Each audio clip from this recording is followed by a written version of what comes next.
Hello again, it's Lecturer Joe here, and we're going to take another look now at basic electrical theory. So in the last video, lesson 1, we looked at how water flows in a pipe, because this was a pretty good analogy for how electricity flows in a wire. And if you haven't watched video 1, I'd urge you to go back and watch that before this. Okay, so we had a pipe, if you remember, and we had someone with their foot on it. Someone standing on the pipe, squeezing the pipe, and the upshot of that was it reduced the flow of water in the pipe. And the important thing was that the flow rate of the water in the pipe was reduced not just here at the end where the water flows out of the pipe, but everywhere along the pipe. So here we've got a wire, and we can represent the flow of electricity in the wire by drawing these little arrows. Now, in order to reduce the flow of electricity in wire, we can't stand on the wire. What we got to do is insert something in here that has a high resistance to electrical flow.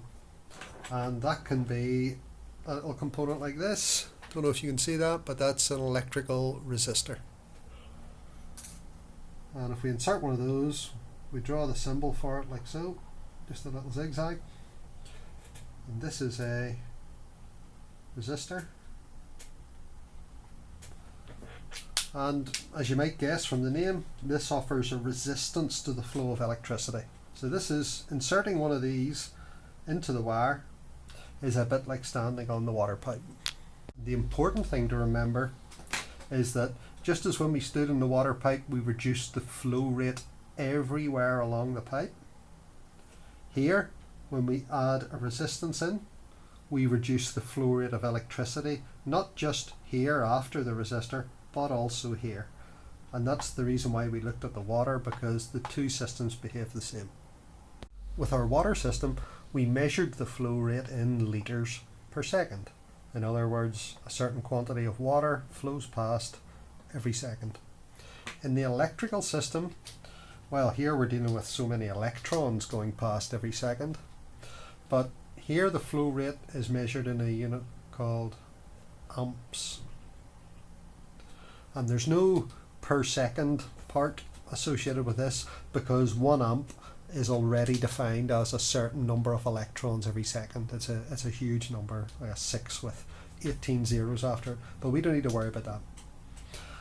So whereas a pipe with water in it might have a flow rate of 2 litres per second, or half a litre per second, or 5 litres per second, a wire with electricity flowing in it might have a flow rate of 2 amps or 5 amps. When you switch on your electric kettle, there's a flow rate of about 10 amps.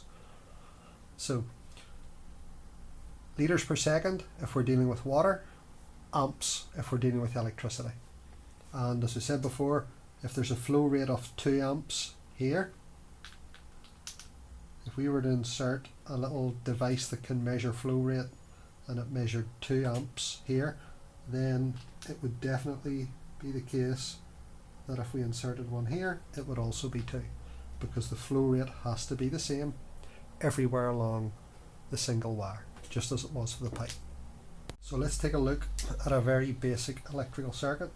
Here we've got a battery, and we've got over here 2 little bulbs, 2 lamps, and we've wired those up what we call in series, where the electricity flows into one lamp, out of that into the second lamp, and back around to the battery.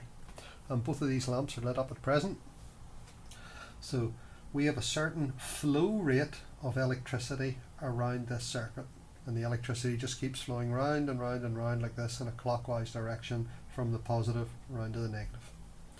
Now if we were to insert a little flow meter here, it's going to measure the electrical flow rate, and it's going to measure it in amps, because as we now know, that's the unit of electrical flow. So let's imagine that this flow meter reads 3 amps. So there's 3 amps of electrical flow going in one side of the flow meter, out the other. Well then, what we know for sure, because it behaves just the same as the pipe, is that if we were to put a flow meter in here, it too would have to read 3 amps, because we can't have 3 amps flowing there and then nothing flowing here. It's got to be the same flow everywhere, round and round.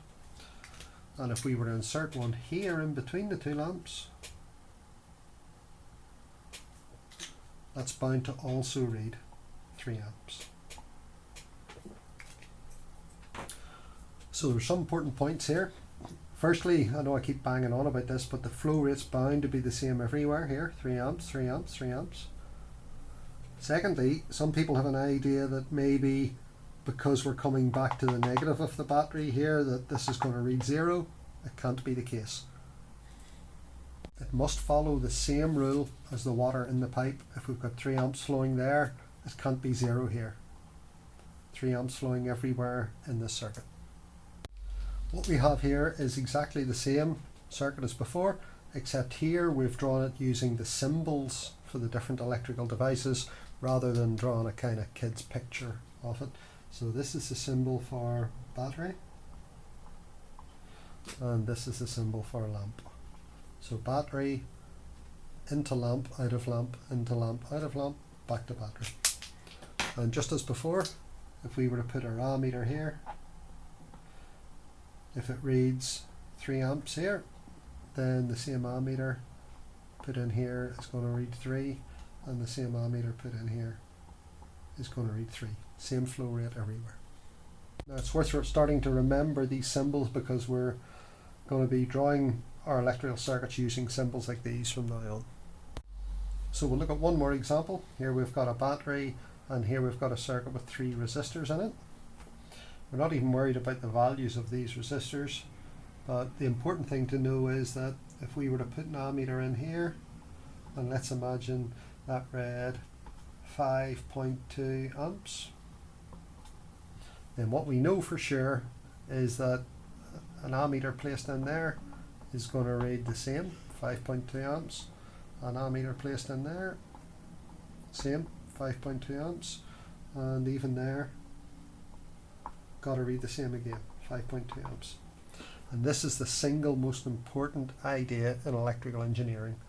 You've got to get your head around the fact that where there only is one wire and there are no joins in it where the flow can kind of split as it would if it was going down a pipe and there was a T-piece joining into 2 pipes, if there's only one wire, the flow rate has got to be the same everywhere. Okay, I hope you were able to follow that okay. In the next video we'll take it a little bit further.